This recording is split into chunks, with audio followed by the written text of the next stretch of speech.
Natalija, mislim, da smo čakali kar 5 let na ta novi album. Zakaj tako dolgo? V bistvu na vsaki 2 leti sem delala album, tako da 2 leti je nekako kar držal ali pa drži novi album. Potem sta bili 2 leti Jožovca, ko nam ni ostalo časa za ustvarjanje novih skladb. Zadnje leto smo pa porabili za ustvarjanje tega albuma. Ja. In je ta album zagotovo je v čem drugačen od prejšnjih. V čem? V čem? Malce drugačna avtorska ekipa, večino skladb je posnetih v živo, pa čisto pri vsaki skladbi in pri vsaki stvari pri ustvarjanju albuma sem sodelovala tudi sama. Od izbire, ideje, aranžerja, aranžmaja, oblikovanja, snemanju. Ne v tistem smislu negativnega vtikovanja nosu, ampak uživala sem pri ustvarjanju in sem bila zelo vesela, če so me že zraven spustili in da sem lahko vse spremljala, vse gledala.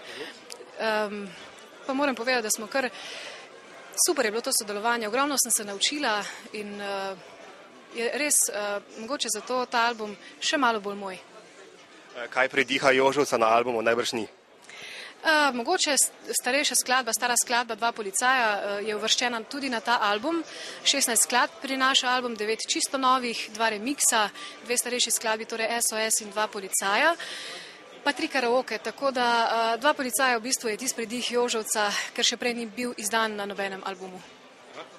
Danes pripravljate tudi en manjši mini koncert, če se ne motim, ko boste na odru skupaj stala ponovno svojo boljšo polovico, oziroma drugo polovico. Pa me zanima, če morda v kratkem načrtujete tudi kakšen drugačen projekt? Ja, seveda, radi se imamo, delamo na tem, življenje pa pove in naredi ob pravem času prave stvari. Zdaj še ni ta pravi čas? To življenje ve. Ja, ne vem, bomo videli. Za konec še eno bolj za šalo kot za res vprašanje. Na Večerovem portalu so naši bralci pred nekaj meseci vam podelili naziv Grudi leta 2008. In nikoli nismo dobili komentarjev, od vas da vam je zanima. Grudi v smislu prsi, ja.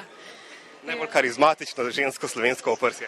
Najbolj karizmatično, nisem vedela, da ima moje oprsje karizmo, ampak...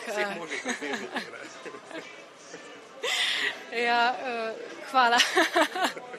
Natalija, uspešen večer, hvala lepa. Hvala lepa, to je bilo prijetno presenečenje, zdaj preden grem na oder. Hvala.